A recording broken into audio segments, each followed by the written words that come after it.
ಕರಾವಳಿ ಕರ್ನಾಟಕದಲ್ಲಿ ಧರ್ಮ ಸಂಸ್ಕೃತಿ ವೇದ ಪುರಾಣ ರಾಮಾಯಣ ಮಹಾಭಾರತವನ್ನು ಜನಸಾಮಾನ್ಯರಿಗೆ ತಲುಪಿಸುವ ಕಲಾ ಪ್ರಕಾರವಾದ ಯಕ್ಷಗಾನವನ್ನು ಗಂಡು ಕಲೆ ಎನ್ನಲಾಗುತ್ತಿತ್ತು. 25 ವರ್ಷದಿಂದ ಉಡುಪಿ ಜಿಲ್ಲೆಯ ಕೊಕ್ಕರ್ಣೆಯಲ್ಲಿ ಮಹಿಳಾ ಸಾರಥ್ಯದ ಯಕ್ಷಗಾನ ಕಲಾ ಮಂಡಳಿಯೊಂದು ಮಹಿಳಾ ಮಣಿಗಳಿಂದಲೇ ತಂಡ ಮುನ್ನಡೆಯುತ್ತಿದ್ದು ನಾವು ಕೂಡ ಯಕ್ಷಗಾನದಲ್ಲಿ ಸೈ ಎನಿಸಿಕೊಂಡಿದ್ದಾರೆ.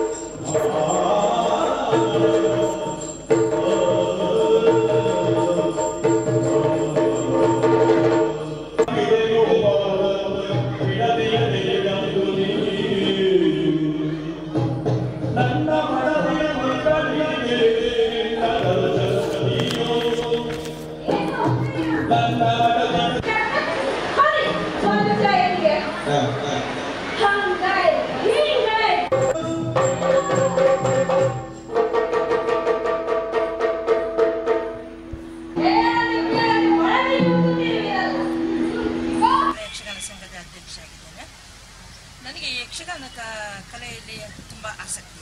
ಅದಕ್ಕೆ ಕಾರಣ ನಮ್ಮ ಅಜ್ಜ ಕೊಕ್ಕರ್ಣೆ ಬಡಗುತಿಟ್ಟಿನ ಪ್ರಸಿದ್ಧ ಸ್ತ್ರೀ ವೇಷಧಾರಿ ನರಸಿಂಹ ಕಾಮತ್ ಇವರು. ಅವರಿಂದ ನಮ್ಮ ತಾಯಿಯವರಿಗೂ ಅದರ ಬಗ್ಗೆ ಆಸಕ್ತಿ ಮೂಡಿತು.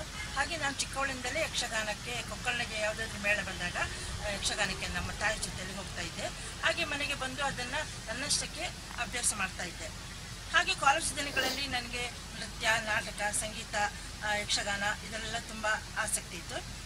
ಯಕ್ಷಗಾನ ಮಾಡಲಿಕ್ಕೆ ಮಾತ್ರ ಊರಲ್ಲಿ ಮನೆಯಲ್ಲಿ ಯಾರು ಅಷ್ಟೊಂದು ಸಹಕಾರವನ್ನು ಕೊಡ್ತಿರಲಿಲ್ಲ. ನಂತರ